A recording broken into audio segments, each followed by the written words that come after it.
আমি প্রায় এগুলো বলি, উৎসাহিত করি যে স্বামী স্ত্রীর মধ্যে যে ভালোবাসাটা, এটা পবিত্র, এটা জান্নাতি। এই ভালোবাসা জান্নাতে শুরু হয়েছিল সাইয়েদনা আদম আর হাওয়ার মধ্য দিয়ে। চিল্লা এখন ঠিক কিনা? স্বামী স্ত্রী দুইজনে একের হাতের সাথে আরেকজনের হাত মিলালে হাতের সগীরা গুনাহ মাফ করে কে? আল্লাহ। স্ত্রীর চেহারার দিকে নজর করে তাকালে চোখের গুনাহ মাফ করে দেয় কে? আল্লাহ। স্ত্রীর জন্য প্রতি মাসে যে খরচ দেন, এই টাকাগুলো সদকা দেওয়ার সওয়াব আছে না নাই? আছে।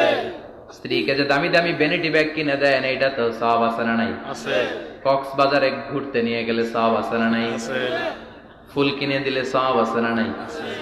ভালোবাসার গান শোনাইলে সওয়াব আছে না নাই? তোমারে লেগেছে কত যে ভালো, চাঁদ বুঝি তা জানে, রাতেরও আধারে দোসর হয়ে তাই সে আমারে টানে, চাঁদ বুঝি তা